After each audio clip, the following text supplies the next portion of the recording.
నడిచాడు, నిలబడుకున్నాడు, కూర్చున్నాడు, లేచినాడు, పండుకున్నాడు. ఇలాంటి యాక్టివిటీస్ ఉన్నాయి. ఒక్కొక్క యాక్టివిటీ ఒక్కొక్క ఆధ్యాత్మికమైన సంగతులు మనకు జ్ఞాపకం చేస్తుంది. ఇప్పుడు బలలో పాలు పొందక మునుపు యేసుప్రభు కూర్చున్న 5 సందర్భాలు సువార్తలో నుండి అవేం మనకు ఆత్మీయ పాఠాలు బోధిస్తే నేర్చుకోవటానికి ప్రయత్నం చేస్తాం. ఆయన కూర్చుంటే ఆశీర్వాదం, మనం కూర్చుంటే పక్కన వాళ్ళు అనుకుంటే ఎప్పుడు లేచిపోతారు వీళ్ళు. యేసుప్రభుకి మనకు అంత తేడా ఉంటుంది. పిలుపుపైన వెళ్ళి మనం కూర్చునే రకం, ఇతరులకు విసుగు తెప్పించే రకం. యేసు అలా కాదు, అక్కర కలిగిన వాడి దగ్గర ఆయన కూర్చుంటాడు. మొదట చూస్తామా, ఇవన్నీ మీకు పరిచయమే. కాకపోతే మరి మీరు ఎందుకు చెప్తున్నారంటే, నేను అన్నీ ఏరుకొని పెట్టుకుంటాను, నేను ఖాళీగా ఉంటాను కదా, మీకంటే చాలా పనులు ఉంటాయి, బిజీగా ఉంటారు. యోహాను సువార్త 4వ అధ్యాయం, జాన్ చాప్టర్ 4. యోహాను సువార్త 4వ అధ్యాయం 6వ వచనం. జాన్ 4:6. యోహాను 4:6. అక్కడ యాకోబు బావి ఉండెను గనుక యేసు ప్రయాణం వల్ల అలసిన రీతిని ఆ బావి యొద్ద కూర్చుండెను. అప్పటికి ఇంచుమించు 12 గంటలు ఆయన బావి యొద్ద కూర్చుండెను, సిట్టింగ్ అట్ ద వాల్. యేసుప్రభు వారు కూర్చోవడం ద్వారా ఆ ఊరికి ఆశీర్వాదం వచ్చింది. So one sitting had brought the whole village into the saving knowledge. ఆ ఊర్లో ఎవరు మొదట రక్షణ పొందితే ఊరంతా రక్షణ పొందుతుంది, యేసుప్రభు వారికి బాగా తెలుసు. అందుకని ఆయన అలసిన రీతి బావి దగ్గర కూర్చుంటే మనందరికి పరిచయం. ఆ తర్వాత కథ, సమరయ స్త్రీ నీళ్లు చేదుకోవటానికి అక్కడికి వచ్చింది. యేసుప్రభు ఆమెతో మాట్లాడడం ఆరంభించింది, ఆమె యేసుప్రభుతో మాట్లాడడం ఆరంభించింది. ఆ తర్వాత సంభాషణ కట్ చేస్తే చివరికి ఏంటంటే, ఈయన నిజముగా లోకరక్షకుడు అని సుకారణ గ్రామంలో ఉన్నవారు సమరయ స్త్రీ చెప్పిన మాటను బట్టి మాత్రమే కాక వారు యేసును చూచి గుర్తించిన.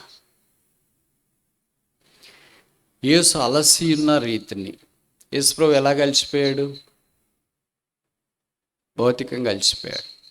సుకార్ అనే గ్రామం ఎలా కలిసిపోయింది? ఆత్మీయంగా అలసిపోయింది. ఇది నా లోకం ఆత్మీయంగా అలసిపోయింది అంటే ఆత్మలో లేరు వాడు.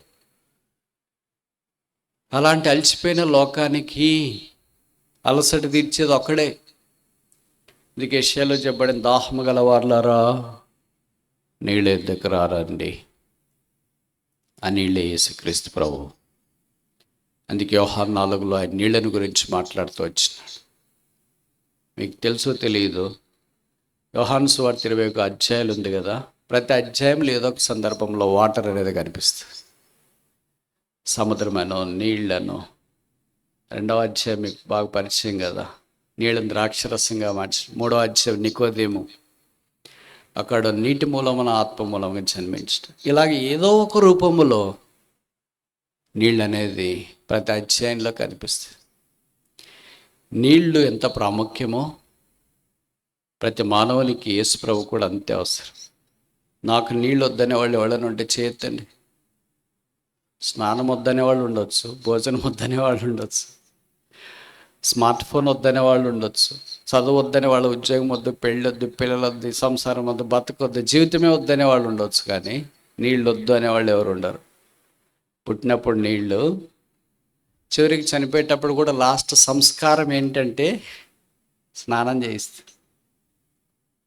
ఇంకా మళ్ళీ చేయవు నువ్వు, ఇదే ఫస్ట్ ఫైనల్. ఆ నీళ్ళే యేసుక్రీస్తు ప్రభు. అందుకే ప్రభువారు సమరయ స్త్రీతో మాట్లాడుతున్నాడు, నేను ఇచ్చి నీళ్లు త్రాగువాడు మరెన్నాడు దప్పికనాడు. ఈ మధ్యాహ్నం ప్రభు యొక్క బల దగ్గర జ్ఞాపకం చేస్తున్నావు, ఇంకా నువ్వు యేసుని ఎరగకుండా ఉంటే, పాపక్షమాపణ మారుమనసు పొందకుండా ఉంటే నువ్వు అలసిపోయావు. ఎండకు కాదు అలసిపోయింది, జీవితంలోనే అలసిపోయావు. బహుశా పాపాన్ని బట్టి అలసిపోయావు, శాపాన్ని బట్టి అలసిపోయావు, అపరాధాలను బట్టి అలసిపోయావు, పరిస్థితులను బట్టి అలసిపోయావు, డస్సిపోయావు, సోలిపోయావు, సొమ్మసిల్లిపోయావు. అందుకే నీళ్ళు అవసరమైన. ఆమె ఐస్ క్రీమ్ పార్లర్కి పోయినట్లు బైబిల్లో రాయబడలేదు, కూల్ డ్రింక్స్ షాప్కి పోయినట్లు రాయబడలేదు, ప్యారడైజ్కో పవాచికో పోయినట్లు రాయబడలేదు. నీళ్ళ దగ్గరికి వెళ్ళి అలసటను తీర్చేది నీళ్లు. అలాగే మానవుని యొక్క జీవితాన్ని బాగు చేసేది యేసుప్రభు అనే బావి, ఆయన ఊట. బావిలో నీళ్లు ఏదో ఊరికి గ్రామము లేదా వీధులకి అవుతాయి. ఊటలో నీళ్లు ఎంతమందినైనా పోషించడానికి లేదా దాహము తీర్చడానికి అవసరమవుతుంది. కనుక మధ్యాహ్నం ప్రభువుని యేసునందు విశ్వాసం ఉంచు. జీవితం మార్చబడుతుంది, కుటుంబాలు మార్చబడతాయి, ఊరు మార్చబడుతుంది, సమాజం మార్చబడుతుంది. One women has been an instrument and tool to change the whole village. ఊరంతా మారటానికి ఒక స్త్రీ కారణమైంది. అందుకే సియోను సర్వభూమికి సంతోష కారణం. ఒక విశ్వాస యేసుప్రభువుని ఎరిగిన వ్యక్తి తనున్న కాలేజీలో, ఆఫీసులో, పనిస్థలంలో, పొలాల్లో, ఫ్యాక్టరీల్లో, ఇంట్లో, మందిరంలో, ఎక్కడున్నా సరే the Joy of the whole world, delight of the world, లోకానికి సంతోషం, సమాధానం అని దేవుని యొక్క ఉద్దేశం. విచిత్రం ఏంటంటే చాలాసార్లు మనం అలా ఉండట్లేదేమో. రెండవది చూస్తామా, లూకాసు వార్త 2వ అధ్యాయం. Gospel according to doctor Luke chapter 2. Gospel according to doctor Luke chapter 2. లూకాసు వార్త 2వ అధ్యాయం.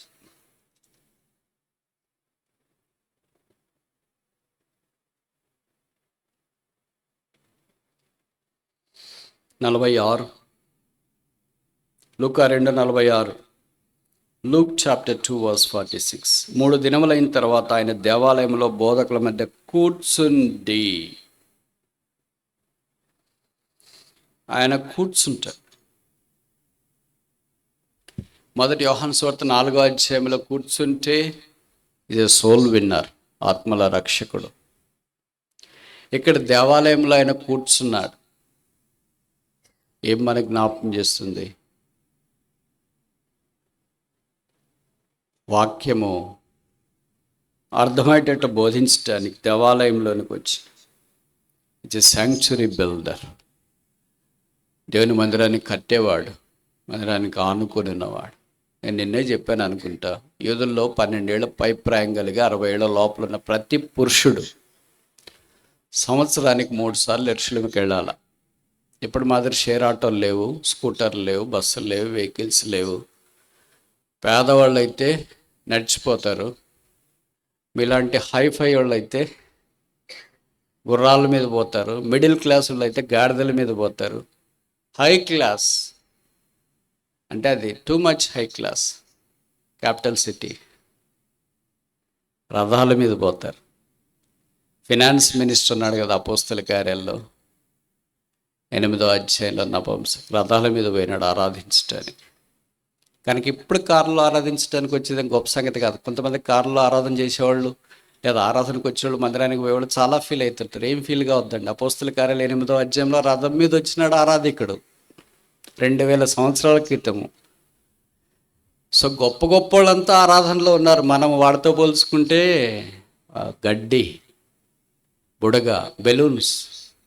కనుక సామాన్యంగా రావాలా, సామాన్యంగా ఉండాలా, సామాన్యంగా పోవాలా. మనకంటే ముందు ఎంతోమంది భక్తులు ఈ మార్గంలో వెళ్ళారు. You are not the first, perhaps you are the last. మొదటి వ్యక్తి కాదు, బహుశా ఆఖరి వ్యక్తి ఏమో. ఇవన్నీ ఎందుకు చెప్తామంటే జీవితాలు మార్చుకుంటారేమో అని. మేము మారం ఇట్లా ఉంటామంటే మీ ఇష్టం.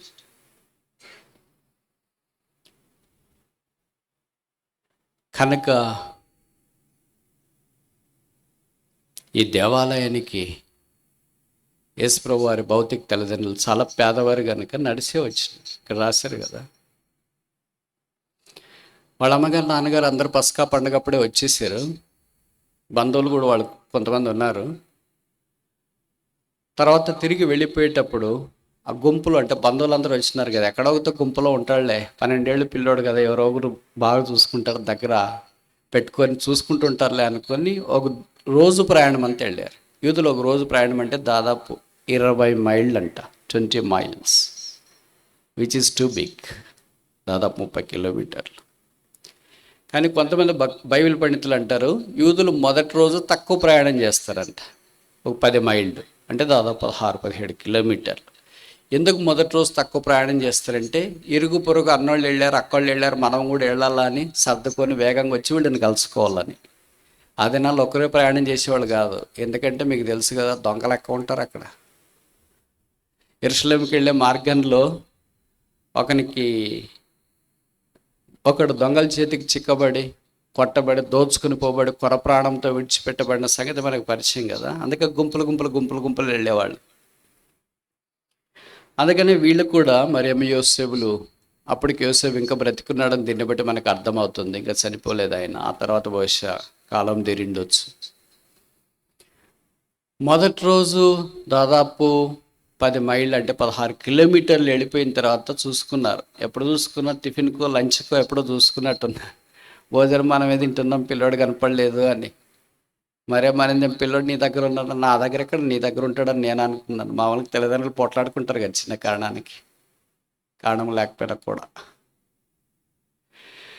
అలాగే వీళ్ళు అనుకున్నారేమో, అయ్యో రాలేదా, వాళ్ళు మీ అక్కల్ని అడుగు, మీ అమ్మల్ని అడుగు, వాళ్ళని అడుగు, వీళ్ళని అడుగు, అందరు బహుశా వెళ్ళి అడిగారేమో. జోసఫ్ గారు వాళ్ళ బంధువులను అడిగారు, మరేమో వాళ్ళ బంధువులను అడిగారు, లేదక్క, రాలేదక్క, మేము కూడా మీతో ఉన్నాడు అనుకున్నాం అక్క అని చెప్పారు. యోసేపు గారు కూడా వెళ్ళి అడిగాడేమో వాళ్ళ తమ్ముళ్ళు, వాళ్ళు వీళ్ళందరినీ, ఏమే మా యేసుప్రభు వచ్చినాడు, రాలేదే, మీతో ఉన్నాడని మేము అనుకున్నాం, రాలేదా రాలేదా రాలేదా. అప్పటికి ఒక రోజు ప్రయాణం, దాదాపు 16 కిలోమీటర్లు నడిచిపోయినారు. రాలేదన్న తర్వాత మనమేంటి, రాకపోవడమే మంచిదైంది, మన పట్ల మనం చూసుకొచ్చి ఆవుకొచ్చాడు కదా, అక్కడే ఉంటాడులేండి, ఎలాగో వచ్చే సంవత్సరం వస్తాం, లేకపోతే పర్ణశాల పండుగకు వస్తాం, పెంతెకొస్తే పండుగకు వస్తాం, అప్పటిదాకా అక్కడే ఉంటాడు అని అనుకుంటాం. కానీ ఇక్కడ నేను ఒక ఆత్మీయ సత్య జ్ఞాపం చేయాలని కోరుతున్నాను. Although they are biological parents, but they don't like to press on the journey without Christ. క్రీస్తు లేకుండా వారు యాత్ర ప్రయాణాన్ని కొనసాగించాలని కోరుకోలేదు. మనం చాలాసార్లు అలాగే అనుకుంటాం, యేసుప్రభు మనతో పాటు ప్రయాణం చేయకపోతేనే మంచిది, మనమే ప్రయాణం చేస్తాం అనుకుంటాం. లూకా 24:15 చెప్పబడుతూ వచ్చింది, యేసు తానే వచ్చి వారితో కూడా నడిచి. మామూలుగా మనవాళ్ళు పెళ్లి చేసుకునేటప్పుడు పెళ్లి కార్డు మీద ఇది వేస్తుంటారు, తర్వాత ఇంకెప్పుడేయరు, ఎప్పుడు ఇది కనిపించదు. ఎందుకంటే పెళ్ళైన వాళ్ళకి మాత్రమే యేసు నడవాలి, మిగతా వాళ్ళకి అవసరం లేదు. అంతేనా? మిగతా వాళ్ళు ఏమనుకుంటారంటే మనమే నడుస్తాం, యేసుప్రభు ఎందుకు, వాళ్ళకంటే కొత్తగా పెళ్ళి అయింది కనుక యేసుప్రభుతో నడిస్తే వాళ్ళకి ఆశీర్వాదం రాదు. ప్రతి ఒక్కరికి ఇది అవసరం, పెళ్ళి కాబోయే వారికి, పెళ్ళి అయిన వారికి, వృద్ధులకు కూడా యేసు వచ్చి నడుచుట అవసరం. అందుకే యేసుతో నడుచుట లూకా ఎక్కువ మనకు నొక్కి చెప్తున్నాడు. ఈయన డాక్టర్లు సాధారణంగా పేషెంట్లతో నడుస్తుంటారు, కానీ ఈయన ప్రభువుతో నడిచి. మన క్రైస్తవ జీవితం భూమి మీద భౌతికంగా ఎలాగున్నా ఆత్మీయంగా ప్రభువుతో నడిచే అనుభవంలోనికి రావాలి. ఆ దినాల్లోనే 2000 సంవత్సరాల క్రితం డాక్టర్ అంటే, మనం ఈ దినాల్లోనే నీట్ రాసి డాక్టర్ సీటు, ఎంబీబీఎస్ సీటు మన ఇంటి పక్కన ఉన్న కాలేజీల్లో సంపాదించడానికే తల ప్రాణం తొక్కొస్తుంది. దాని తర్వాత మెడిసిన్ పీజీ సీటు ఇవన్నీ అయిపోయేటప్పటికే ఒత్తిడి ఎక్కువ భరించలేక ఏదో ఒక బలహీనత వచ్చేస్తుంది. ఇంకన్నీ 30 ఏళ్ళకి పెళ్లి చేయాల, ఇవన్నీ కష్టమని డాక్టరు ట్రాకే వద్దనుకునే వాళ్ళు చాలామంది ఉంటారు. ఇంత చేసిన తర్వాత కూడా ఇంకా కష్టంగా ఉంటుంది డాక్టర్ ఉద్యోగం అనేది. ఎందుకంటే ఉద్యోగం వచ్చిన తర్వాత ఇక మీకు తెలుసు కదా, వాళ్ళకి ఎవరికి టైం ఉండదు, భార్యకి, భర్తకి, పిల్లలకి, మందిరానికి. They have no time except for పేషెంట్లకి తప్ప ఇంకెవరికి టైం ఉండదు. కానీ డాక్టర్లు మీరు ఏమనుకోవద్దండి, ఒక సంగతి చెప్పిన, పరలోక రాజ్యాల్లో మీకు పేషెంట్లు లేరు, మీరు ఫ్రీగా ఉంటారు. మీరు ఈ భూమి మీద ఎంత ప్రయాసపడినా, పరలోక రాజ్యంలో రౌండ్లకు పోదాం బ్రదర్, ఈరోజు ఓటీ బ్రదర్ అంటే ఇక్కడ లేదు బ్రదర్, కిందకి వెళ్తారా బ్రదర్? ఇక్కడ కింద రౌండ్లు తిరిగి ఓటీలకు పోయి ఓపీలకు పోయి, ఓపీలు అంటే తెలుసు కదా, ఓటీ అంటే కూడా తెలుసు, ఆపరేషన్ థియేటర్. ఓపీ అంటే అవుట్ పేషెంట్. బయట మన మాదిరి జలుబు జ్వరం దగ్గు వచ్చిందంటే డాక్టర్లు కూర్చొని ఎంతకాలం నుండి వచ్చింది, ఏం తింటున్నారు, ఏమైనా వాడుతున్నారా లేదా, ఈ మాత్రలు వాడండి, టానిక్ తాగండి, బాగా నిద్రపోండి, బాగా పడుకోండి, అలాగే బాగా ఆకలి కంటే అన్నం తినేయండి, స్ట్రెస్ అంతా రిలీవ్ చేసుకోండి, అప్పుడు మీరు బాగా అవుతారంట. డాక్టర్ భలే చూశాడమ్మా, ఉండాల్సినోడేనమ్మా, అసలు నీకు ఏమి లేదమ్మా, కావాలనే పోయావు. యేసు ప్రభు పరమ డాక్టర్. అనేక సందర్భాల్లో మన సొంతంగా మనమే కోరుకుంటాం. ఇప్పుడు ఇవన్నీ ఎందుకు చెప్పానంటే 2000 సంవత్సరాల క్రితము లూకా డాక్టర్, ఇప్పుడు కాదు. ఇప్పుడు మనం డాక్టర్ అయ్యి డాక్టర్ బిడిది పెట్టుకుని డాక్టర్ బోర్డు పెట్టుకుంటేనే మనం చాలా సంతోషపడతాం, ప్రభుకు స్తోత్రాలు. అదే సమయంలో అతిశయపడుతుంటాం, అది వేరే విషయము. 2000 సంవత్సరాల క్రితం డాక్టర్ అంటే ఎంత క్లినిక్ పెట్టిండల్లా మీ ఊర్లో. కానీ విచిత్రం ఏంటంటే ఆయన చదివింది కూడా మన ఇంటి పక్కన కాలేజీలు, వెనక ముందు పక్కన కాలేజీలు కాదు.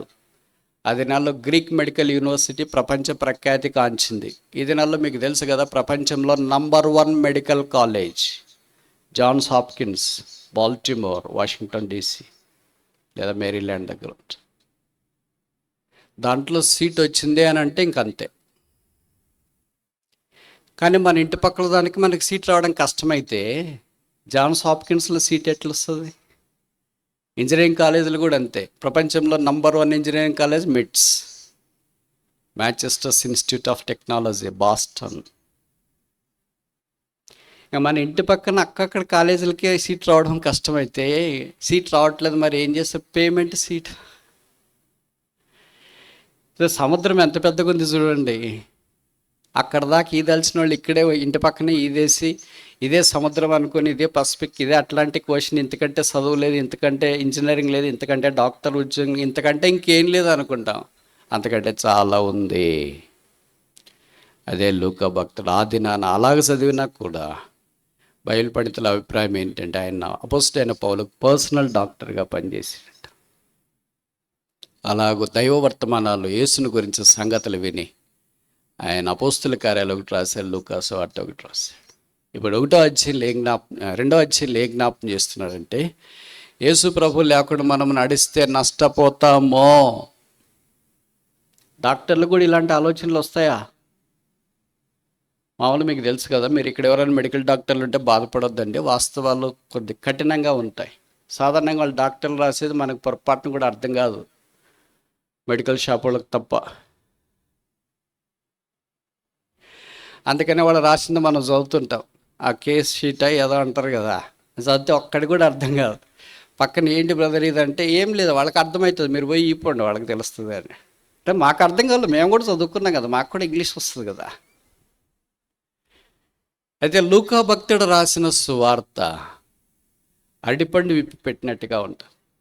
ప్రతి మనుషునికి సామాన్యంగా అర్థమవుతుంది. యేసు లేకుండా వెళ్ళారు, నష్టపోయారు. మొదటి రోజు వెళ్ళారు, తిరిగి వాపసు ఒక రోజు వచ్చారు, 2 రోజులు లాస్, తర్వాత 3వ రోజు వెళ్ళారు. So 1 day travel without Christ is a 3 days loss. ఇంకోసారి చెప్పనా, యేసు ప్రభు మనతో లేకుండా ఒక్కరోజు మనం ప్రయాణం చేస్తే 3 రోజులు నష్టం. ఇది అన్నిటికీ మనం అప్లై చేసుకోవచ్చు. యేసు ప్రభు లేకుండా మనం 1 రోజు ప్రయాణం చేస్తే 3 రోజులు నష్టం అన్నా. యేసు ప్రభు లేకుండా 1 వారం ప్రయాణం చేస్తే 3 వారాలు నష్టం. యేసు ప్రభు లేకుండా 1 మాసం ప్రయాణం చేస్తే 3 మాసాలు నష్టం. యేసు ప్రభు లేకుండా 1 సంవత్సరం ప్రయాణం చేస్తే 3 సంవత్సరాలు నష్టం. యేసుక్రీస్తు ప్రభు వారికి వెలపట్ట 100 రూపాయలు ఖర్చు పెడితే డాష్ నష్టం. యేసు ప్రభుకు వెలపట్ట 1,00,000 రూపాయలు ఖర్చు పెడితే డాష్ నష్టం. ఇవన్నీ ఎందుకు చెప్తున్నానంటే, మీకు దేంట్లో చెప్పినా సురక తగలదు, ఒక డబ్బులు చెప్తేనే సురక తగలుతుంది. అందుకనే ఇదే సంగతి చెప్తున్నాను. యేసు ప్రభువుకు వెలపట్ట 1,00,000 రూపాయలు ఖర్చు పెడితే 3 lakhs లాస్. అదేంటి బ్రదర్ చెప్పి ఇలాంటివి చెప్తున్నారంటే, నేను చెప్పేది కాదు, బైబిల్లో రాశారు. ప్రభుకు స్తోత్రాలు. వారు నష్టపోయినా పర్వాలేదు, they wanted to have Jesus Christ with them to travel along. వారితో పాటు ప్రయాణం చేయటానికి వారు నష్టపోయినా పర్వాలేదు, మాకు యేసు మాతో పాటు ఉండాలా. అదే క్రైస్తవుని యొక్క గురి. ప్రభు బల దగ్గరికి వచ్చినప్పుడు how long we have travelled without Christ. క్రీస్తు లేకుండా మనం ఎంతకాలం ప్రయాణం చేసినాం? ఈ సంవత్సరంలో 4 మాసాలు ప్రయాణం చేసామా? ఇంతకుముందే ప్రయాణం చేస్తామా? వారమంతా ప్రయాణం చేసినామా? Or still we are travelling without Christ being with us as a navigator or a GPS? మనతో పాటు జీపీఎస్గా నావిగేటర్గా లేకుండా, మన ముందు మార్గదర్శిగా లేకుండా ఎంతకాలం మనం ప్రయాణం చేస్తూనే ఉన్నాం. మనం అనుకుంటాం మన డబ్బు, ఘనత, తర్వాత కులము, ప్రాంతము, బ్యాక్గ్రౌండ్ ఇవన్నీ మనకు సహాయం చేస్తాయిలే అని అనుకుంటాం. It is but loss. అది నష్టమే. యేసుప్రభు యొక్క బయలాజికల్ పేరెంట్సే యేసుప్రభు లేకుండా ప్రయాణం చేయడానికి ఇష్టపడకుండా తిరిగి వారు యేసుప్రభు దగ్గరికి వచ్చినారు. అప్పుడు ప్రభుతో వారు మాట్లాడడం ఆరంభించినారు. యేసుప్రభు నోట్లో నుండి బయటకు వచ్చిన మొదటి మాట వ్రాయబడిన దాంట్లో ఇదే, know ye not the time of spend my father's business. నేను నా తండ్రి పనుల మీద ఉండవాలని మీరు ఎరగరా? ఆ తర్వాత రాయబడిన మాట ఏంటంటే, యేసు వారితో కూడా వెళ్ళి విధేయుడై ఉన్నాను. దాదాపు 30 సంవత్సరాల దాకా. మరి ఎప్పుడు వచ్చినాడు మందిరానికి? అటు ఇటు సంవత్సరానికి 3 సార్లు రావాలి కదా. అది బైబిల్లో అంత క్షుణ్ణంగా రాయబడలేదు. ఇప్పుడు బల దగ్గరికి వచ్చినాడు. మన సంగతి ఏంటి మరి? ఆయన కూర్చుంటే నష్టాలు సరిచేస్తాడు. ఆయన కూర్చున్న దగ్గరికి వస్తే మన వ్యక్తిగత, కుటుంబ, సంఘ జీవితాల్లో, డబ్బులో, సమయంలో, తలాంతులలో నష్టపోయింది ఆయన సరిచేస్తాడు. ప్రభు మనం వ్యాపారం చేయటానికి మనకు తలాంతులు ఇచ్చిన, కొంతమందికి 5 ఇచ్చినాడు, కొంతమందికి 2 ఇచ్చినాడు, కొంతమందికి 1 ఇచ్చిన. 5 తీసుకున్నాడు, వెళ్ళి 5 సంపాదించినాడు. 2 తీసుకున్నాడు, 2 సంపాదించినాడు. 1 తీసుకున్నాడు మంటైపు, వెళ్ళి ఎక్కడిదెక్కడే భూమిని దవ్వేసి రుమాల్లో చుట్టేసి దాన్ని భద్రంగా పెట్టేసి, ఇంకా ఆయన ఎప్పుడు పిలుస్తాడో వెళ్ళి ఇచ్చేస్తాంలే యజమానికి అనుకుని ఉన్నాడు. యజమాని రానే వచ్చినాడు. 5 తలాంతులు ఇచ్చిన వాడిని పిలిచినాడు. 5కి 5 చేశానండి అన్నాడు. 2 తలాంతులు ఇచ్చిన వాడిని పిలిచారు. 2కి 2 చేశానండి అన్నాడు. 1 తలాంతు ఇచ్చిన వాడిని కూడా పిలిచినాడు. సంగతి ఏంటంటే ఈ ముగ్గురు కూడా అందుబాటులో ఉన్నారు. పిలిచిన వెంటనే యజమానికి వచ్చినారు. They are available but not accountable divinely. మనం కూడా అలాగే we are available but not accountable divinely. మొదటి వ్యక్తి ఏమో 5కి 5, రెండో వ్యక్తి ఏమో 2కి 2, మూడో వ్యక్తి ఏమో 1 అకౌంట్ చేయలేకపోయాడు, అప్పగించలేకపోయాడు. 1 తీసుకుని వచ్చి 1 అప్పగించినాడు. ఒకటే చేయటానికి కాదు కదా ఇచ్చింది. మనకు సమయము, డబ్బు, కుటుంబము, ఉద్యోగము, వ్యాపారము, ఆస్తి, శక్తి ఇవన్నీ ఇచ్చిండేది ఎందుకని? ఫుల్గా దీని దండికి నిద్రపోండనే, క్యాపిటల్ సిటీలో ఉండండనే, వ్యాపారం చేయి, టిల్ ఐ కమ్ ఆక్యుపై, నేను వచ్చే వరకు దీన్ని వృద్ధి పొందించండి అని ఇచ్చినాడు. ఇప్పుడు 5 చేసిన వాడిని, 2 చేసిన వానికి ఇద్దరికి కమెండేషన్ సేమ్. వారిద్దరిని అభినందించండి, ఒకటే అభినందనే. 5కి ఎక్కువ, 2కి తక్కువేం లేదు. God doesn't see the quantity but it see the quality. 5 చేసిన వాడిని చాలా గొప్పగా అభినందించి, 2కి 2 చేసిన వాడిని తక్కువ అభినందించినట్లు లేదు. ఇద్దరికి ఒకటే కమెండేషన్. ఏంటది? బలా నమ్మకమైన మంచి దాసుడు. ఇద్దరికి ఒకటే. అదే 1ని దాచిపెట్టిన వానికి మాత్రం సోమరువైన చెడ్డదాసు. ఇప్పుడు ఈ 2 కమెండేషన్లో మనది ఏ కమెండేషన్? మొదటిదే, రెండవదే? నేను ఇలాగ అడిగితే మీరు ఏం జవాబు చెప్పరు నాకు తెలుసు. మీరు చాలా తెలివైన వాళ్ళు. మేము దేవుడికి చెప్పుకుంటాంలే, నీకెందుకు చెప్పుకోవాలి? అక్కడ నిరుత్తరులు, ఇక్కడే మాట్లాడకపోతే దేవుని ఎదుట మనిషి నిరుత్తరుడై ఉన్నాడు. బహుశా మనము 2వ రకం కూడా కాదనుకుంటా. మన రకం వేరే, ఇక్కడ రాయలేదు. ఆ రకంలో మనం ఉంటాం. ఇప్పుడు నేను ఒక ఉదాహరణ చెప్తా. 5 తలాంతులు ఇచ్చిన వానికి ఉదాహరణ దావీదు. దావీదుకి 5 ఉన్నాయి. అందం ఉంది, తలాంతులు ఉంది, నిపుణత ఉంది, ధైర్యం ఉంది. ఇవన్నీ రాసినారు బైబిల్లో. సమయ అద్దుబాటుని బట్టి నేను చెప్పలేకపోయా. 5కి 5 చేసినాడు, ఇంక ఎక్కువే చేసింటాడు. అందుకే నా హృదయానుసారుడైన మనుషుడు దావీదు. 2 ఇచ్చిన తలాంతులు 2 చేసిన వానికి ఉదాహరణ ఊరికే చెప్తారు రఫ్గా. పేతురికి దేవుని వాక్యము, పరిశుద్ధాత్మ దేవుని ఇద్దరిని ఇచ్చినాడు. ఆ 2ని సమ్మిళితం చేసి పెంతెకోస్తు ప్రసంగాన వాక్యం బోధిస్తే 3,000 మంది రక్షణలోనికి వచ్చి బలా నమ్మకమైన మంచి దాసుడు. ఇప్పుడు మీరు ఖచ్చితంగా జవాబు చెప్తారు. ప్రశ్న కూడా మీరు ఊహించుంటారు. ప్రశ్న, 1 తలాంతు తీసుకున్నవాడు ఎవరు? ఉదాహరణ ఎవరు చెప్పరా? గట్టిగా చెప్పండి, వినపడేటట్టు చెప్పండి. మధ్యాహ్నం వెజిటేరియనే. ఒక తలాంతకు ఉదాహరణ ఎవరు? మీరు చెప్పేది కరెక్టే, చెప్పండి. Very good. యూదా ఇస్కరియోతు. ఎందుకు అంత కరెక్ట్గా అలాగ చెప్పారు? మనం ఉండేది అక్కడే కదా. యూదా ఇస్కరియోతు అంటాడు, ఒకటి ఇచ్చినా ఒకటి, ఎన్ని ఇచ్చినా ఒకటే, అది అట్లే పెట్టుకోనండి. తిరిగి నీ సంగతి మాకు బాగా తెలుసండి, మీరు విత్తని చోట కోయటానికి ప్రయత్నం చేసేవాళ్ళు, మీరు కఠినాత్మలు, అందుకనే మీరు ఇచ్చింది తీసుకెళ్ళి పాతి పెట్టేసి వచ్చాను, ఇప్పుడు తీసుకుని వచ్చి మీ దగ్గరికి ఇచ్చేస్తున్నాను, మీ ఇష్టమని ఏమైనా చేసుకోండి. సోమరైన చెడ్డదాసుడు యజమాను సంతోషంలో పాలు పొందలేకపోయాడు. ప్రభుల దగ్గర సమీపంకి వస్తున్న మన సంగతి ఏంటి మరి? యేసు ప్రభు మనకి ఇచ్చింది మనం ఏం చేస్తున్నాము? ఆ సమయమైనా, డబ్బైనా, తలాంతులైనా, తర్వాత ఆధిక్యతలైనా, తర్వాత పరిసర ధరమైనా, ఇంకేదైనా యేసు ప్రభు లేకుండా చేయటానికి ప్రయత్నం చేస్తే మూడంతల నష్టం. యేసు ప్రభుతో కలిసి పనిచేస్తే నాలుగంతల ఆశీర్వాదం. యేసు కూర్చుంటే దేవుని మందిరం ద్వారా మనకు ఆశీర్వాదం వస్తుంది. మూడవది చూస్తామా? మత్తయి సువార్త 5వ అధ్యాయం, మాథ్యూ చాప్టర్ 5 verse 1. మత్తయి 5:1. Matthew chapter 5 verse 1. మత్తయి 5:1.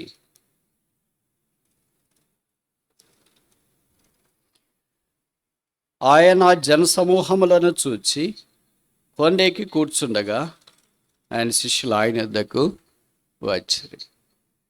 మూడవది వాక్యం చెప్పడానికి ఆయన కొండెక్కి కూర్చున్నట్లు చూస్తాం.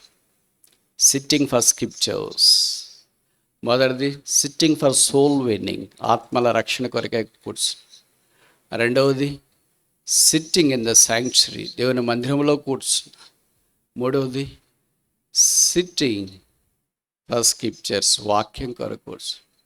మత్తయి సువార్తలో మనకు సాధారణంగా ఇలాగే కనిపిస్తూ ఉంటుంది. కొండ మీద కూర్చున్నాడు, సముద్ర తీరాన్ని కూర్చున్నాడు, దోణిలో కూర్చున్నాడు. చూడండి 13వ అధ్యాయం 1-2.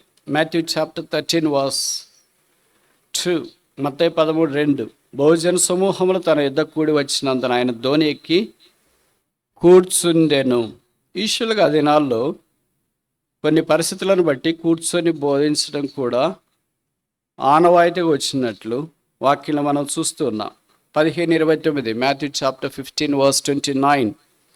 మత్తయి 15:29. యేసు అక్కడి నుండి వెళ్ళి గలిలయ సముద్ర తీరమునకు వచ్చి కొండెక్కి అక్కడ కూర్చుండగా. మత్తయి 24. Matthew chapter 24 verse 3. 3వ వచనం. ఆయన ఒలీవల కొండ మీద కూర్చుండి ఉన్నప్పుడు. మత్తయి సువార్తలో ఆయన కూర్చోవడం, ఆయన శిష్యులు ఆయన దగ్గరికి రావడం, ఆయన వారికి బోధించడం మనం చూస్తాం. ప్రభు కూర్చుంటే మనం ఆయన పాదాల దగ్గర కూర్చొని నేర్చుకునే దానికంటే గొప్ప భాగ్యం ఇంకేముంది? ఆయన కూర్చుంటే మాట్లాడతాడు, వాక్యమే మాట్లాడతాడు. మన మాదిరి ఏదో అనవసరం అది మాట్లాడు. అందుకే బైబిల్లో రాయబడింది, ఆయన నోరు తెరిచి ఇలాగూ వారికి బోధింపసాగాను. ఆయన నోరు తెరిస్తే ధన్యతల వర్షం ధారావాహికంగా కురిసిపోయింది. ఆత్మ విషయమై దీనిలైన వారు ధన్యులు, పరలోక రాజ్యం వారిది, హృదయ శుద్ధి గలవారు ధన్యులు. ఇలాగ ధన్యతల వర్షం ధారావాహికంగా కురిసిపోయింది. మనం నోరు తెరిస్తే కొంతమంది అంటే ఇంక నోరు మూస్తావా లేదా? భార్యాభర్తలు పోట్లాడుకునేటప్పుడు ఇదే మెయిన్ పాయింట్. ఏం పాయింట్? పోట్లాడేవాళ్ళు చెప్పండి. ఇక్కడ ఎట్లుంటారంటే అస్సలు పోట్లాడము, ఇప్పుడే పైనుండి దిగేసి వచ్చినాం, మళ్ళీ ఇక్కడ పైనుండి పోతాం అనేటట్లు. ఇంటికి వెళ్ళిన తర్వాత పోట్లాడేటప్పుడు ఏం కారణం ఉండదు, చిన్న చిన్న కారణాలే. ఆదివారం భోజనం చేసుకుందామా వద్దా, మటన్ తెచ్చుకుందామా వద్దా, చిన్న చిన్న కారణాలు, పెద్ద పెద్దవి కూడా కాదు. అదేమి భూమి గదలేదు కాదు, ఆకాశం గదలేదు కాదు, ఇల్లు గదలేదు కాదు, ఆకలి గదలేదు కాదు, పర్సు కూడా గదలదు. చిన్న చిన్న కారణాల కొరకు పెద్ద పెద్ద కొట్లాట్లు. ఎందుకంటే సైతన్న వాళ్ళిద్దరిని పోట్లాడి చేస్తే వాడికి చాలా తృప్తి. పెద్ద శాడిస్ట్, మీకు తెలుసా? సైతన్ అందుకే భార్యాభర్తల దగ్గరికి వచ్చి ఇద్దరికి పోట్లాడి పెట్టింటాడు. అప్పుడు ఒకళ్ళు అన్నారనుకో, ఏంటి ఇంకా అట్లా మాట్లాడుతున్నావు, షటప్ నోరు మొయ్ అని అంటే ఎదురోళ్ళు ఏమంటాడు తెలుసా? భార్య, యూ టూ, నువ్వు కూడా మొయ్. నోరు మూస్తావులేదు, నువ్వు మూస్తావు. ఇదే మనం నోరు తెరిస్తే పోట్లాట, యేసు ప్రభు నోరు తెరిస్తే ధన్యతలు. యేసు ప్రభు వల్లే మనం నోరు తెరిస్తే ఎంత బాగుంటుంది. ఆయన ఎప్పుడు అవసరం అప్పుడు నోరు తెరిచిన, ఎప్పుడు అనవసరం అప్పుడు నోరు తెరవలేదు. యెషయా 53లో చెప్పబడింది, ఆయన నోరు తెరవలేదు. సిలువ శ్రమలప్పుడు ఆయన నోరు తెరవలేదు. మనం ఎప్పుడు నోరు తెరుస్తాం? ఎప్పుడు తెరవకూడదు అప్పుడు తెరుస్తాం, ఎప్పుడు తెరవాలో అప్పుడు తెరవు. యేసు ప్రభుని గురించి ఇతరులకు సాక్ష్యం వేయాలన్నప్పుడు నోరు తెరవు. అయ్యో మనకు చెప్పేకి రాదు కదా, వస్తుందో రాదో, వాళ్ళు ఏమనుకుంటారో ఏమో, అట్లా ఇట్లా అనేటప్పటికి రావాల్సిన డెస్టినేషన్ వస్తుంది, ఎవరిదాన్ని వాళ్ళు వెళ్ళిపోతాం. బైబిల్లో రాయబడింది కదా, కీర్తన 81:10 అనుకుంటా, నోరు బాగా తెరవు, open thy mouth wide I will fill it, దాన్ని నేను నింపేదను. అపోస్తుల కార్యాల్లో 18వ అధ్యాయంలో పౌలుకు కూడా దేవుని యొక్క వాక్యం ప్రత్యక్షమైంది అదే, నోరు తెరిచి మాట్లాడము, ఈ పట్టణంలో నాకు బహుజనం ఉన్నారు. ప్రభు మాట్లాడమన్నప్పుడు మనం మౌనంగా ఉంటాం, ప్రభు మౌనంగా ఉన్నప్పుడు మనం మాట్లాడతాం. ఇలాగ ఎన్నోసార్లు జరిగింది కదా. ఇప్పుడు ప్రభు బల దగ్గర ఎలాగ మనం పాలు పొందగలము? ఏముంది బ్రదర్, అలవాటు అయిపోయింది, ఎప్పటి నుండే ఇలాగే ఉన్నామంటే ఇట్లే ఉంటాం మనం. జీవితం మారదు. రక్షణ పొందిన పరలోకానికి పోతారు, రక్షణ పొందినారు కనుక. కానీ పరలోకంలో అందరూ బహుమానాలు తీసుకుంటుంటే మనం అంతా ఇప్పుడు ఎట్లా కూర్చొని చూస్తున్నామో అప్పుడు కూడా కూర్చొని చూస్తుంటాం. వేరే కష్టపడిన వాళ్ళు, ప్రయాసపడిన వాళ్ళు, సువార్త ప్రకటించిన వాళ్ళు, హతసాక్షులైన వాళ్ళు, సమస్తాన్ని కోల్పోయిన వాళ్ళు, వాళ్ళందరినీ దేవదూతలు పిలిచి యేసు ప్రభు సమక్షంలో బహుమానాలు ఇస్తూ ఉంటే వాళ్ళు బహుమానాలు తీసుకొని మోసుకోలేక ఒకదాని తర్వాత ఒకటి మోసుకొని ఇట్లా వస్తుంటే మనం ఏం చేస్తుంటామంటే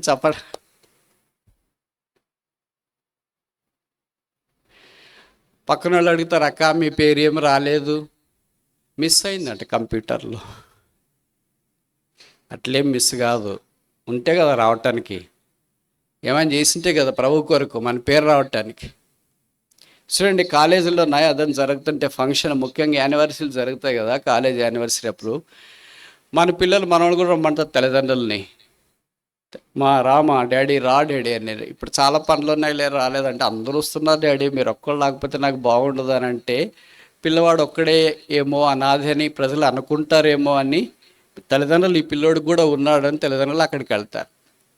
వెళ్ళిన తర్వాత అడుగుతారు, ఏంటో నీకు ఏమైనా ప్రైజులు వస్తాయంటే, ఏం రాదమ్మా, సరేలేరు రాకపోయినా పర్లేదు, ఉన్నదాంతం తృప్తి పడదామని అనుకుంటారు. వాళ్ళు మీటింగ్ జరుగుతుంది, తర్వాత స్పీచ్లు అన్నీ ఇస్తారు, కలెక్టర్, ఎస్పీనో వాళ్ళు వీళ్ళు, ఆ కాలేజ్ ప్రిన్సిపాల్ అందరు ఇస్తారు. చివరికి ప్రైజ్ డిస్ట్రిబ్యూషన్, ఎలక్విషన్లోనో ఎస్ఏ కాంపిటీషన్లోనో, ఇంకా లేడీస్కి అయితే వీల్ చైర్, ఏదో రకరకాల గేమ్స్ ఉంటాయి కదా, అవన్నిట్లోనే గేమ్స్ స్పోర్ట్స్లోనే ప్రైజ్లు అన్నీ ఇస్తా. First prize goes to, second place goes to, third place goes to, అన్నీ అలాగిస్తుంటే వెళ్ళి ప్రైజ్లు అంతా తీసుకొని, మీకు తెలుసో తెలియదు, ఎక్కడైనా ఒక ప్రిన్సిపల్ ఏంటంటే ప్రైజ్లు వచ్చినడికే వస్తుంటాయి, రానుడికి ఒక్కటి కూడా రావు. నేను 7వ తరగతి నుండి చూసిన పిహెచ్డి దాకా వచ్చినోడికి వాడికి ప్రైజ్ తీసుకొని మెట్లు దిగిపోతుంటాడు, మళ్ళీ వాని పేరే పిలుస్తుంటాడు. ఆ అమ్మాయి ప్రైజ్ తీసుకొని మెట్లు దిగిపోతే మళ్ళీ వాళ్ళ పేర్లే పిలుస్తారు.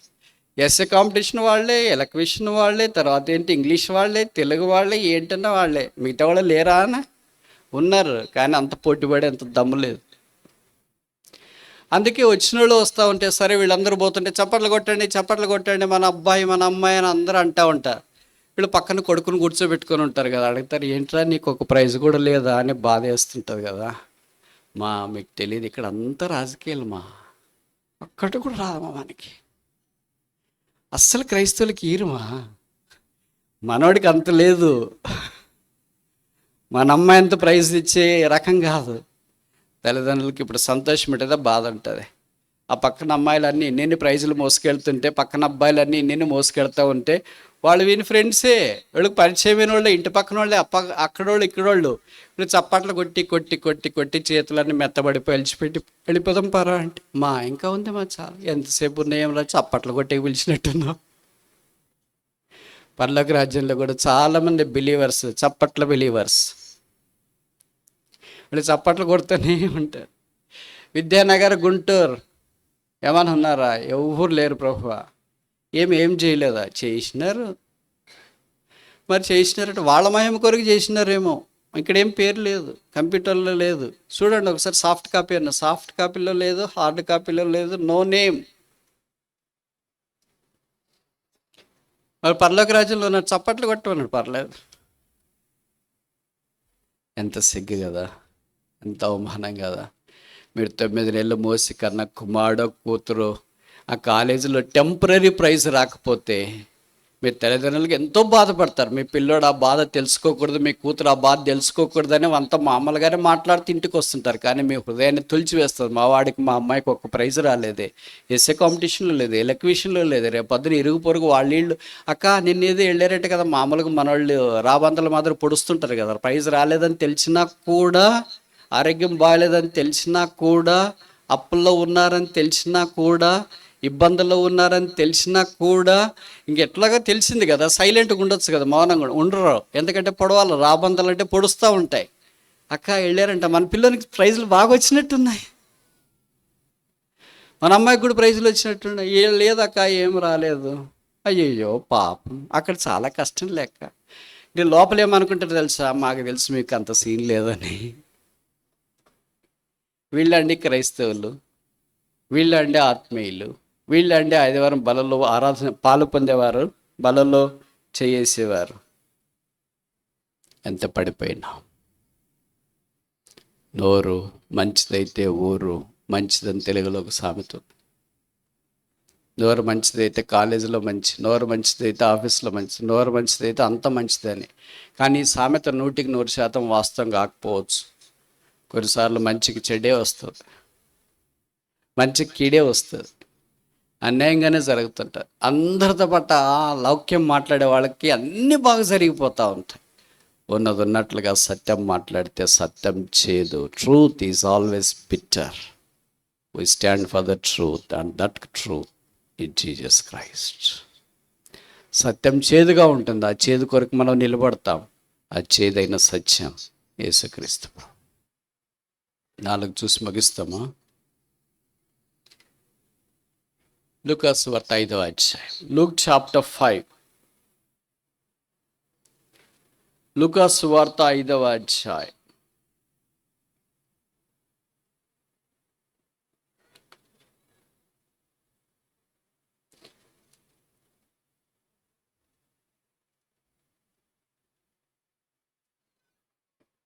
మూడవ వచనం. Luke chapter 5 verse 3. Gospel according to doctor Luke chapter 5 verse 3. Luke 5:3. ఆయన ఆ ధ్వనిలో సీమోనుదైన యొక్క ధ్వనికి దరి నుండి కొంచెం త్రోయమని అతన్ని అడిగి కూర్చుండి ధ్వనిలో నుండి జనసమూహములకు బోధించుచుండెను.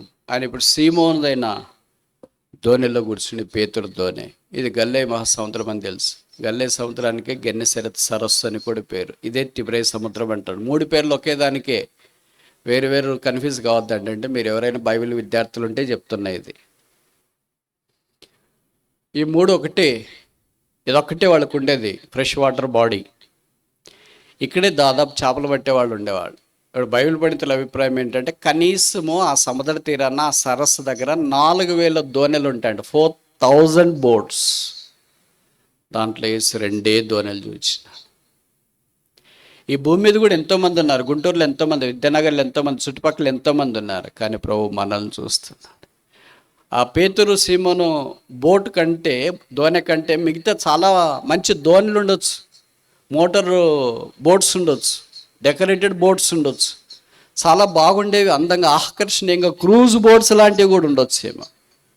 ప్రభు వాటి దగ్గరికి వెళ్ళినట్లు లేడు. పేతురు దోణి దగ్గరికి వచ్చి God is interested in us. ప్రభు మన విషయమై ఆసక్తి కలిగి ఉన్నాడు. అందుకే మన దగ్గరికి వచ్చినాడు, మనల్ని చూస్తున్నాడు. ప్రభు మా దోణి మీరు వచ్చేంత లేదు, అంత బాగలేదు, అంత సొఫిస్టికేటెడ్ కాదు, అంత ఆధునాతనమైంది కాదు, అంత మంచిది కాదు, ఇది డీజిల్తో నడుస్తుంది. పక్కన వాళ్ళదేమో మోటార్ బోటు, అది పవర్ అయినా పర్లేదు, సోలార్ ప్యానల్ కూడా పెట్టినారు, అన్నీ బాగున్నాయి, CO2 ఫ్రీ, 0 కార్బన్ ఎమిషన్. పక్కన వాళ్ళకి చాలా బంద్ చేస్తే దాంట్లోకి వెళ్ళొచ్చు కదా. లేదు, ప్రభు ఈ ధోని దగ్గరికి వచ్చిన. ఈ 2 ధోనిలు బహుశా పేతురు ఆయన యొక్క పరిచారకులది అయి ఉండవచ్చు. ఆ ధోనిలో పేతురు ధోని చూసి పర్మిషన్ అడిగి, ఆయన ఎంత జెంటిల్ మ్యాన్ చూడు, పేతురులు అంటూ పర్మిషన్ అడిగినాడు. పేతురుకి యేసు ప్రభు అని తెలియదు. సరే, ఎవరోలే వచ్చిన డీలర్ ఏమో చేపలు కొనుక్కోవటానికి వచ్చినాడేమో, ఎక్స్పోర్ట్ పంపించడానికి అని అనుకున్నాడేమో. ఆయన కూర్చోబెట్టుకున్నాడు. తర్వాత యేసు అక్కడికి వచ్చిన వారిని ఉద్దేశించి వాక్యం బోధించినాడు. ఇప్పుడు this public meeting is not for the public but for a personal meeting. చాలాసార్లు మనం అనుకుంటాం ఈ మీటింగ్ అంతా పబ్లిక్ కాదు, ఇది పబ్లిక్ కాదు, ఇది నీకే. ఈ బేతెలు ప్రార్థనా మందిరం మీటింగ్లు పెట్టినాం బ్రదర్, చాలామంది వచ్చినారు, వాళ్ళకి కాదు, నీకు. యేసుప్రభు ఇక్కడ జన సమూహం అంతా దూర దగ్గరికి వస్తే వాళ్ళకి కాదు బోధించింది ఆయన, అంటే వాళ్ళు ఉండాలా. ఎందుకంటే పేతురుకి డైరెక్ట్గా చెప్తే ఫీల్ అవుతాడు కదా. అందుకనే వాళ్ళ కాంటెస్ట్లో పెట్టి ఆల్ మెసేజ్ ఫర్ పీటర్. వాళ్ళంతా కాంటెస్ట్లో వచ్చినారు, విన్నారు, వెళ్ళిపోయారు ఎవరి దాన్న. ఎందుకంటే God is interested in Peter. దేవుడికి పేతురు మీద ఆసక్తి ఉంది. పేతురును లోకము తలకిందులు చేసేవాడినిగా తీర్చిదిద్దాలి దేవుని యొక్క ఉద్దేశం. అందుకే ఈ culminated all the big meeting, a public meeting with vast expenditure, but he wanted one person to follow him and make the world upside down, and that could be you. ఇన్ని పబ్లిక్ మీటింగ్లు పెట్టినాం brother, చాలామంది వచ్చినారు brother, వాళ్ళందరూ వచ్చిపోయేవాళ్ళే brother, ఇది నీకే. నువ్వు మారాలా. ఎందుకంటే నీ ద్వారా దేవుడు బలమైన శూర్యకార్యాలు జరగాలని కోరుతున్నాడు. ఇప్పుడు బోధించేది అయిపోయిన తర్వాత కొంచెము త్రోయమని పేతురికి ఆయన చెప్పినాడు. ఇప్పుడు పేతురు అన్నాడు, we have toiled all the night, caught nothing. రాత్రంతా మేము ప్రయాసపడ్డాం. రాత్రిపూటే చేపలు దొరికేది, ఇది పగలు చేపలు దొరకడము humanly speaking impossible. But God is a God who takes pleasure doing impossible things possible. ఈ దేవుడు యేసుప్రభు ఎలాంటి వాడంటే అసాధ్యమైన సాధ్యం చేసే దాంట్లో సంతోషించే దేవుడు. మనమేమనుకుంటామంటే when there are things are possible, let God do the possible things. When impossible things, God cannot also do these impossible because they are impossible. అసాధ్యమైనవి ఎలాగో దేవుడు చేయడేమో కదా, అందుకనే అది అసాధ్యాలుగా ఉండనేను మనం అనుకుంటాం. అలా కాదు. God does impossible things possible because is able. ఇంకోసారి చెప్పనా, God does impossible things possible because He is able. అసాధ్యములు సుసాధ్యములు చేసే దేవుడు, ఎందుకంటే ఆయన శక్తిమంతుడు. రాత్రంతా చేపలు పట్టినాం. ప్రొఫెషన్ ఏం చెప్తుందంటే రాత్రిపూటే చేపలు దొరుకుతాయని చెప్తుంది. ఇప్పటికీ ఫిషరీస్ చదివినా, ఆక్వాకల్చర్ చదివినా సేమ్ థియరీ, సేమ్ కాన్సెప్ట్. అందుకే చేపలు పట్టేవాళ్ళు రాత్రే పోయి చేపలు పట్టేస్తారు, పగలు దొరకవు అవని. కానీ ఇక్కడ God does the impossible things in a most phenomenal way. దేవుడు మన జీవితంలో కూడా అలాగే చేయాలని కోరుతున్నాడు. ఈ మధ్యాహ్నం మనల్ని కూడా అలాగే దర్శించాలని ప్రభు కోరుతున్నాడు. I want to do impossible things possible for you. నీ కొరకు అసాధ్యమైంది సాధ్యం చేయాలని కోరుతున్నాను. నీ దోంట్లో నాకు స్థలం ఇస్తావా? నేను కూర్చోవాలనుకుంటున్నాను, నీ దగ్గరికి రావాలనుకుంటున్నాను. నీ హృదయంలో కూర్చోవాలి, నీ ఇంట్లో కూర్చోవాలి, నీ ఆఫీస్లో కూర్చోవాలి, నీ ఉద్యోగంలో కూర్చోవాలి, నువ్వు పనిచేసే దగ్గర నేను కూర్చోవాలని కోరుతున్నాను. మా టైపు కాదు ఆయన. మమ్మల్ని ఎవరైనా ఇంటికి పిలిస్తే రండి బజార్ కూర్చొని, కూర్చుని తర్వాత మేమేం చేస్తాం, దిక్కులు చూస్తాం. వాళ్ళు ఏదో ఫ్రూట్సో కాఫీనో జ్యూసో తెచ్చిస్తే తాగేస్తాం. ప్రార్థన చేయండి అంటే ప్రార్థన చేసేస్తాం. గాడ్ బ్లెస్ యూ అని చెప్పేస్తాం, వచ్చేస్తాం. Jesus is not a human being. యేసు మనుషుడు కాదు, దిక్కులు చూసేవాడు కాదు. మీకు తెలుసో తెలీదు, ఎవళ్ళైనా విజిటర్స్ మీ ఇంటికి వస్తే ఏం చేస్తారు తెలుసా? దిక్కులు చూస్తారు. ఈ కర్టన్ ఎక్కడిది, ఈ మెష్ ఎక్కడిది, స్విచ్లు ఎక్కడిది, ట్యూబ్ ఎక్కడిది, ఫ్యాన్ ఎక్కడిది. మీరు లోపలికి వెళ్ళి టీనో కాఫీనో సిద్ధం చేస్తుంటే మా పనులేవి.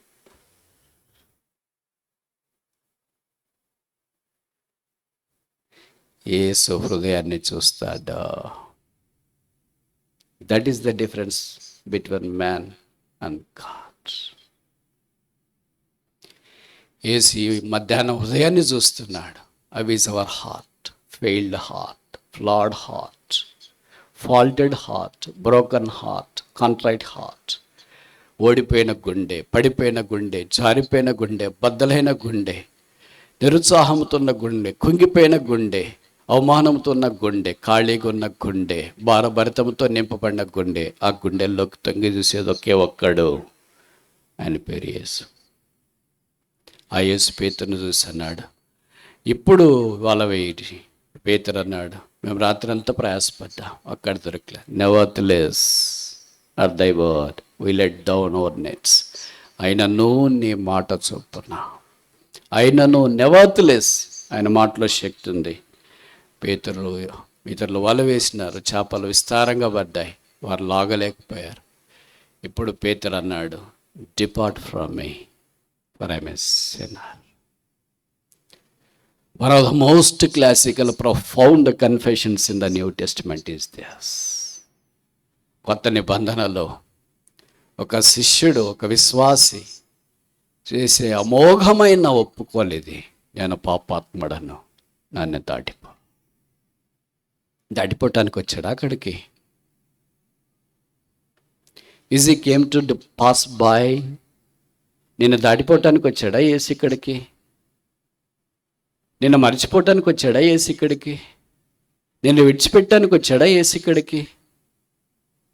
నీతో నడవటానికి వచ్చినాడు, నీ జీవితాన్ని బాగు చేయటానికి వచ్చాడు. నీ కళ్ళల్లో నీళ్లు సుడులు తిరుగుతుండగా తుడవటానికి వచ్చాడు, నీ గుండె కోతను కట్టడానికి వచ్చాడు, నీ గాయాలు బాగు చేయటానికి వచ్చాడు, నీ జీవితాన్ని విజయవంతంగా చేయటానికి వచ్చినాడు, నిన్ను శాశ్వత శోభాతిశయముగాను బహుతరములకు సంతోషకారణంగాను చేయటానికి వచ్చాడు. ఇక్కడ నేను 2 ఈక్వేషన్లు చెప్పి ముగించడానికి ప్రయత్నం చేస్తా. Equation number 1, our toiling minus Jesus Christ is equal to nothing. మన ప్రయాస, రాత్రి అంతా ప్రయాస, మైనస్ యేసు లేడు ఈజ్ ఈక్వల్ టు ఏమీ పట్టలేదు. అది మొదటి ఈక్వేషన్.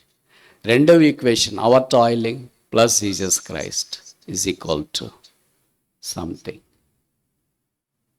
Are everything. మన ప్రయత్నము plus Yesu is equal to విస్తారమైన చేపల రాశి. తెలుగు వచ్చే వాళ్ళకి నేను ఇలాగ చెప్పొచ్చా? రాయబడిన మాట చూడండి, లూకా సువార్త 5వ అధ్యాయం, లూక్ చాప్టర్ 5 వర్స్ 5. సీమోను ఏలినవాడా, రాత్రి అంతా మేము ప్రయాసపడతాం కానీ మాకేమి దొరక లేదు. ఇది గుర్తుపెట్టుకోండి, 2 అక్షరాలు, లేదు. ఇప్పుడు యేసుప్రభు వస్తే ఏమైంది? 9వ వచనం, లూక్ చాప్టర్ 5 వర్స్ 9. ఏలైనగా వారు పట్టిన చేపల రాశి. ఈ 2 అక్షరాలు గుర్తుపెట్టుకోరండి. లేదు అనేది ఏమైంది? రాశి అనేది 2 అక్షరాలు అయింది. మనము minus Yesu is equal to లేదు, మనము plus Yesu is equal to రాశి. ఇప్పుడు మొదటి ఈక్వేషన్లో ఉన్నామా, మనం రెండవ ఈక్వేషన్లో ఉన్నామా? అసలు మన ఈక్వేషనే లేదా? ఎక్కడున్నాం చెప్పండి, ఇదైనా చెప్పండి. ఒప్పుకోలు పేతులు అంటాడు, గొప్పగా ఒప్పుకుంటే మనమేంటి? మనది ఒకటో ఈక్వేషనా, రెండవదా? అసలు లేదు, ఈక్వేషన్లే లేవా? ఎందుకంటే ఈక్వేషన్ లేవంటే అర్థం ఏంటంటే ఇది సాల్వబుల్ ప్రాబ్లం కాదు అని. ప్రతి ప్రాబ్లంకి సొల్యూషన్ ఉంటుంది. ట్రిగనామెట్రీ అయినా, ఆల్జిబ్రా అయినా, జామెట్రీ అయినా, క్యాలిక్యులస్ అయినా, దేనికైనా సొల్యూషన్ ఉంటుంది. అంటే దానికి ప్రాబ్లం ఉంటే సొల్యూషన్ వస్తుంది. దీనికి ఏం ఈక్వేషన్ లేదంటే ఏమని అర్థం? ఇది ఏం సొల్యూషన్ లేదు, దీనికి వెనక లేదు, ముందు లేదు, తల లేదు, తోక లేదు, ఏం కనిపించట్లేదు. అసలు ఇది ఈక్వేషన్లోకే రాదేమో. ఇక్కడ అనేక సందర్భాల్లో మనము మొదటి సమీకరణలోనే ఉన్నాం. మన ప్రయత్నం minus Yesu is equal to లేదు. ఇది మనలో చాలామందికి వర్తించే సమీకరణం. రెండవ సమీకరణం, మన ప్రయత్నం plus Yesu is equal to రాశి. ఇప్పుడు ప్రభువు దగ్గరికి వచ్చినప్పుడు ప్రభువు మనల్ని మొదటి ఈక్వేషన్ నుండి రెండవ ఈక్వేషన్కి కన్వర్ట్ చేయాలని కోరుతున్నాడు, మార్చాలని కోరుతున్నాడు. లేదు నుండి రాశికి తీసుకురావాలని కోరుతున్నాడు. రాశి అంటే చాలా పెద్ద పదం. నాకంటే మీకు గుంటూరు జిల్లాలో బాగా తెలుసు. మిర్చి అయినా రాసులు పోస్తారు, పత్తి అయినా రాసులు పోస్తారు, మొక్కజొన్నలు అయినా రాసులు పోస్తారు, ఏ ధాన్యమైనా తీసుకుని వచ్చి రాశి పోస్తారు. రాశి పోస్తే అర్థం ఏంటంటే కొలవటానికి చేత కాదు, వీ ఫెయిల్డ్. అది రాశి. ప్రభువు లేని దాంట్లో రాశి చేయాలని కోరుతున్నా. With Jesus this is possible. ఇప్పుడు మన ప్రశ్న ఏంటంటే, మిగతా 4000 దోణులు ఉంటే వాళ్ళందరూ ఎక్కడికి వెళ్ళారు? ఆ ఊరోళ్ళంతా ఏమయ్యారు? ఆ సముద్రం దగ్గర చేపలు పట్టాల్సిన వాళ్ళంతా ఏమయ్యారు? ఇప్పుడు మీరు చెప్పండి, మరి పబ్లిక్ మీటింగ్ పెడితే వాక్యం వినే వాళ్ళంతా ఏమైపోయారు? వాళ్ళని గురించిన ప్రస్తావన ఇక్కడ లేదు. అలాగ వస్తుంటారు, వాళ్ళు వింటుంటారు, పోతుంటారు, మామూలు కామన్. అంటే ఈ 5వ అధ్యాయం లూకా సువార్త 5వ అధ్యాయం ఎవరికి? ఒక్కడికే, పేతురుకి. God wants one person to make one world upside down once, and that could be you.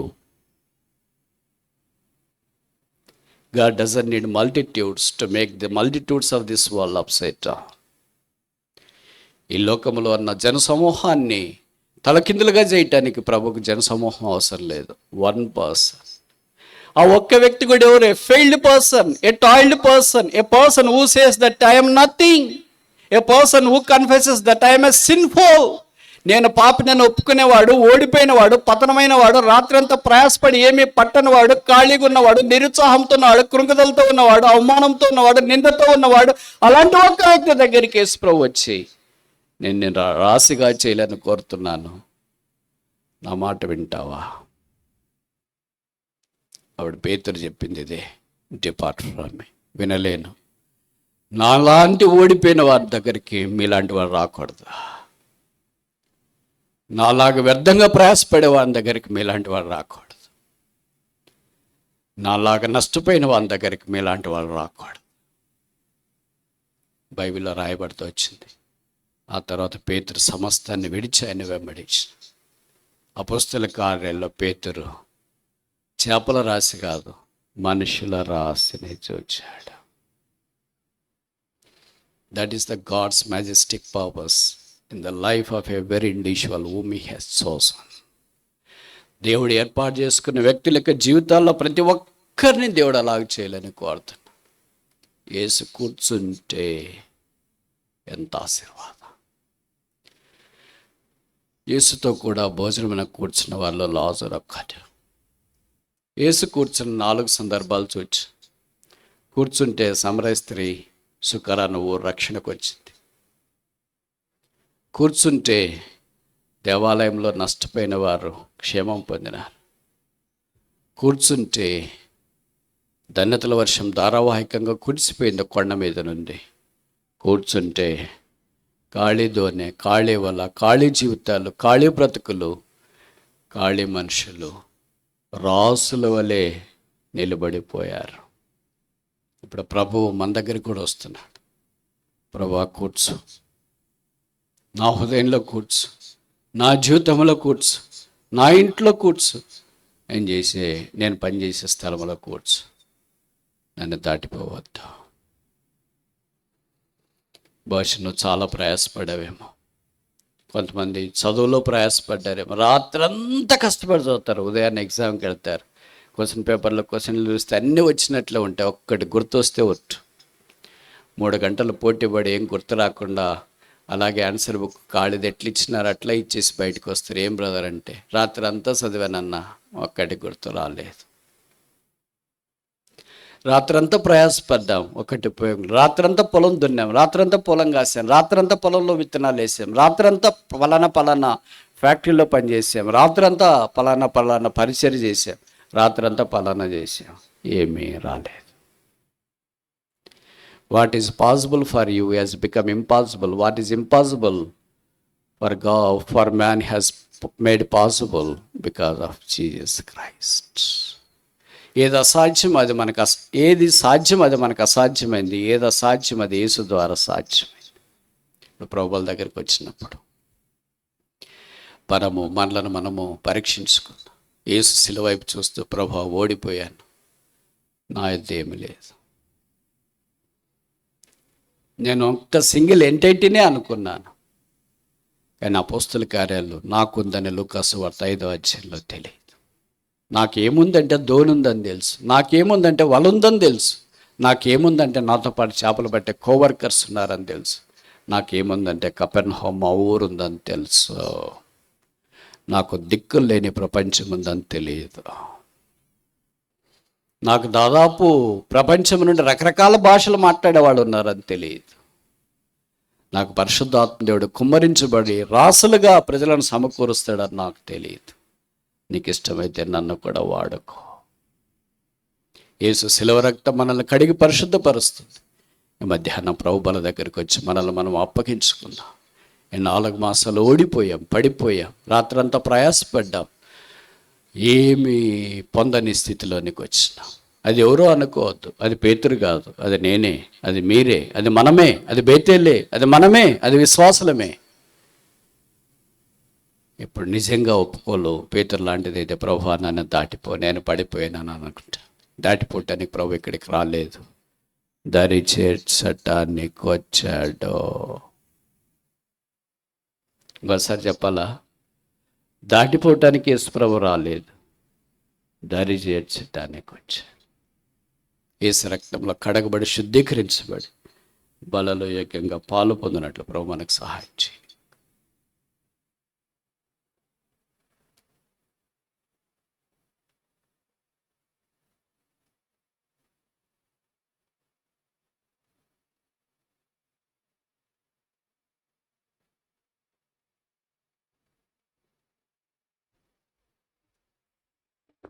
ఉపకరించండి.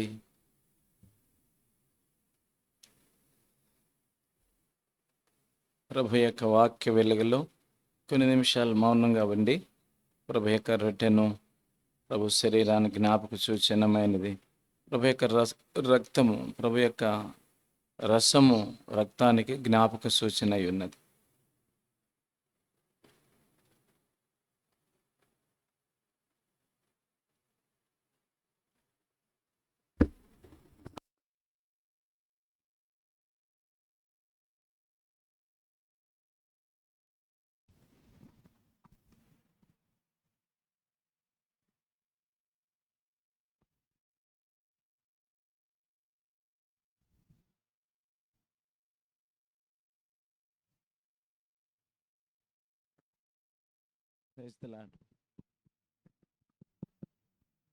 ప్రభు యొక్క పాదముల దగ్గర